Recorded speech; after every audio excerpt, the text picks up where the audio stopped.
Hey everyone, Amanda Cline here with Hot Cars, and we are in Nashville for the Scout Motors relaunch. I'm going to show you their new electric truck and SUV a little bit later, and I'm going to show you what we're doing on the farm today, plus some of these cool classic Scouts that are behind me.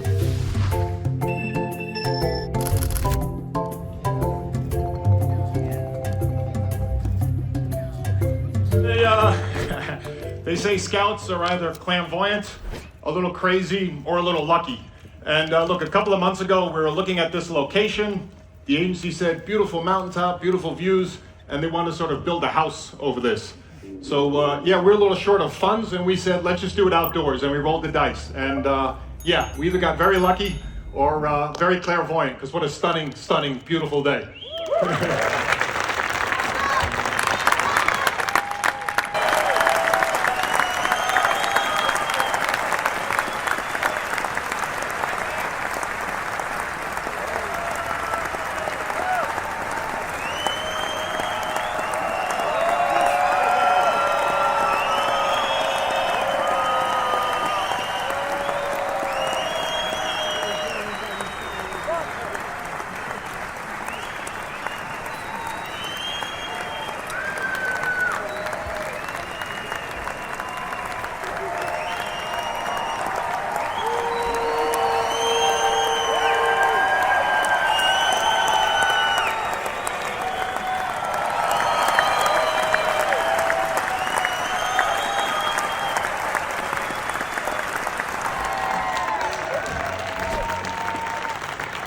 How about the new Scouts?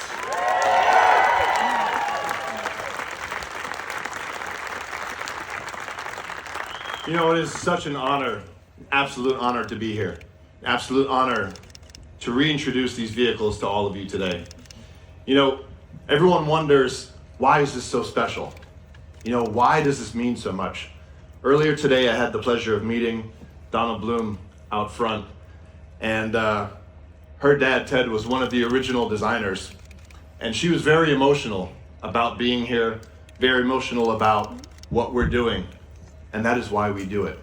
Because being a startup is one thing, but being a startup with a rich and storied history and heritage is simply amazing, and it doesn't exist anywhere else in the industry. But I would like to introduce to you all the Traveler and the Terra, our new Scouts.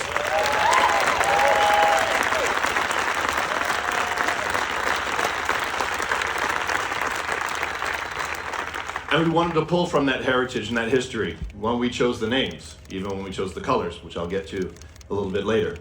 But even the way we show the name on the vehicle, you know, proudly debossed underneath the Scout logo on the back of both of them. First on the Traveler, as you see, and then next on the Terra, as you'll see in the next image. We wanted to make sure that the name was proudly displayed amongst the design, and that we really created something that pulled from the heritage and felt special.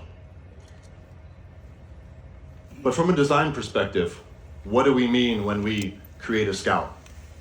We wanted to create something that was versatile. A versatile multi-tool, in fact. But we wanted to create something that was also a bold icon that really would stand out in the marketplace, because it needs to have that presence on the road. And then lastly, we wanted to create something that was a helpful companion, because our vehicles should enable all of your activities and make them easier, faster, lighter. That's the whole point of a Scout. And we want to make sure that when we do that, we focus on the vehicles, their proportions, and how you make them bold. And you start out with our iconic proportions, where all of the weight is shifted to the rear, long dash to axle, very short front overhang, and it really stands out and it makes a bold impression. But moving from the side to the front, you then also see that you have these beautiful broad shoulders and that stance, the wheels out at the corners with the ground clearance really at the forefront of that presence.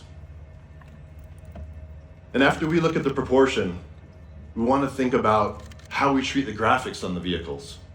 So the first thing you'll notice is that DLO graphic daylight opening. It's a designer term that we use. But that daylight opening is very reminiscent of the Scout 2, and we wanted to make sure we captured that.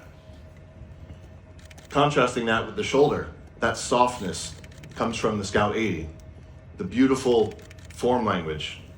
But then the graphics on the front, both front and rear, these front mast and the rear mast, are the proudest points of the vehicle, both coming and going. And the only thing that sticks out further than them are the bumpers that are meant for protection. As we move around the vehicle, we want to make sure that we look at all of those elements. For example, starting with a DRL, this is a very clean horizontal line that runs around the vehicle, almost like the equator runs around the Earth, really cementing the vehicle and making it feel planted. We even put the Scout logo off to the right because it's signed like a piece of art. This is our artwork as designers. And as we look at the vehicle and the form language, we move around to the side. We wanted to make sure that we captured that proportion and that it stood out in the crowd. If you look along the body side of the Traveler, you can see all of the focus is shifted rearward.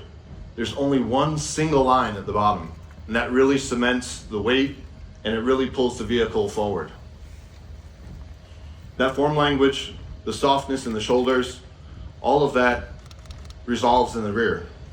In the rear of the vehicle, we have another mask. It's another proud moment where we have the spare tire carrier as well. And you can see from the execution of the spare tire carrier, it's beautifully integrated into that mask shape so that the graphic is undisturbed.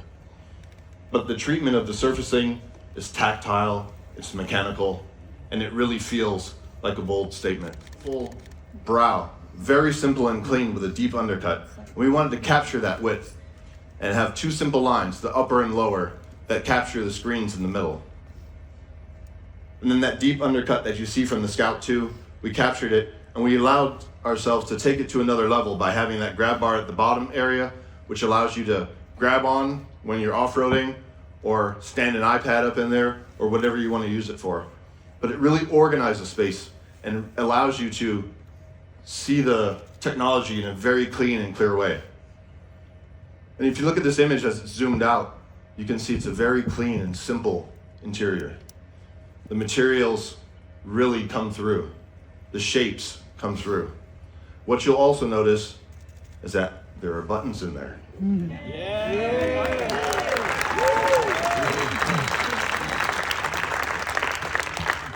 Why do we put buttons in there? Because they're better. Because people don't want to adjust their volume on the screen.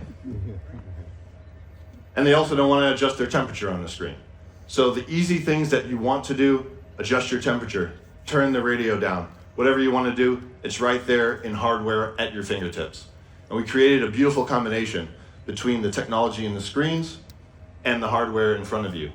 But we've treated them in a very tactile and mechanical way. So you even see the knobs on the steering wheel are beefy, tough, ready for action.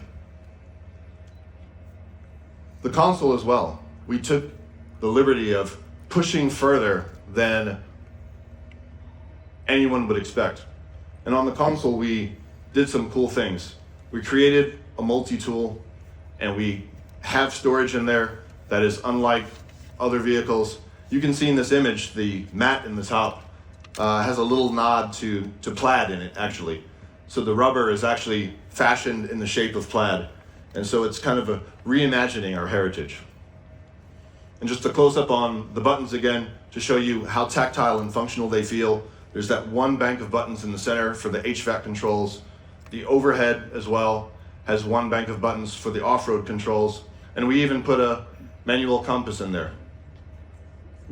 Because why not? And it's more fun.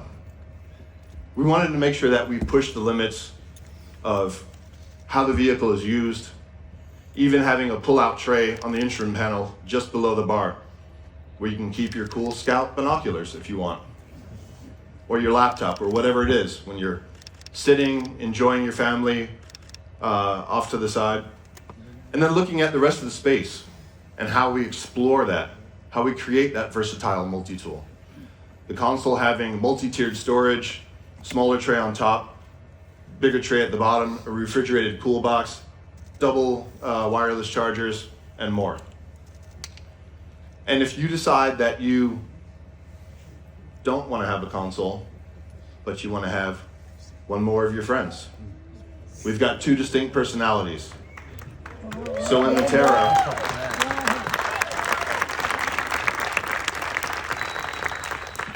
Terra, we offer, actually in both we will offer, but it's shown in the Terra today, a bench seat. And not what you would expect in a work truck, in a base truck that no one wants to buy, but one that has great equipment, amazing technology, and the bench seat as an option. Come on, baby. Because if you want to have more friends, you should be able to have more friends. And if you're a dog lover, it's going to be your dog's favorite seat.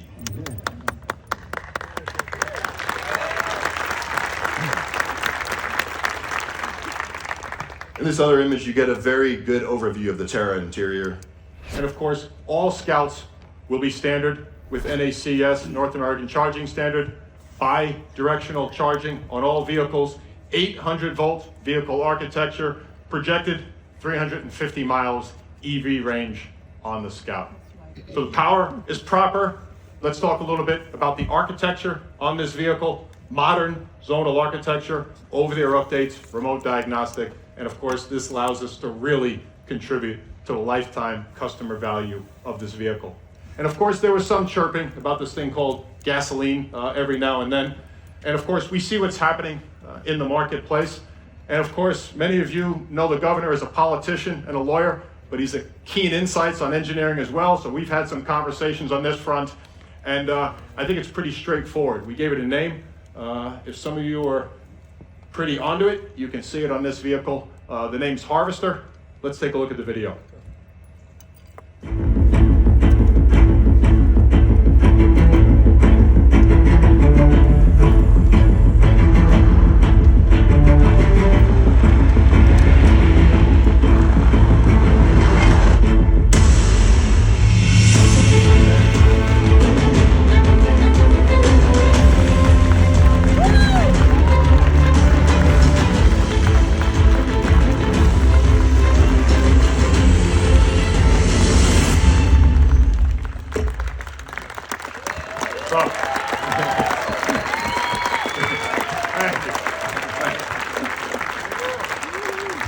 Look, I want to give the Scout engineers a ton of credit. They're brilliant, they're hardworking, and they're capable of doing great things, and frankly, they are doing great things. Look, it speaks for itself. It's pretty straightforward.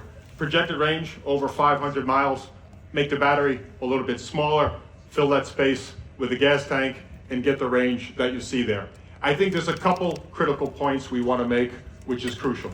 First and foremost, with the range extender, it's still a Scout. All of that great ability, all of that capability, all of that ruggedness, nothing goes away when you get the range extender. I think another critical thing, it's still an EV. It's got the packaging of an EV. You still have the frunk, you still have all the packaging. The battery will drive both of the axles. Of course, the engine will power the battery. So this gives you a proper EV experience with, of course, the generator. The third thing that's critical for us in these times, of course, is the future-proof. Makes the platform future-proof. It also, of course, makes the factory future-proof. We can ebb and flow and move from range extender to EV, EV to range extender, or, of course, Terra to Traveler. Now, the most important thing is, of course, the summary. The opportunity, of course, is now to reserve one of these magnificent vehicles. I think you've seen the capabilities. I won't be repetitive.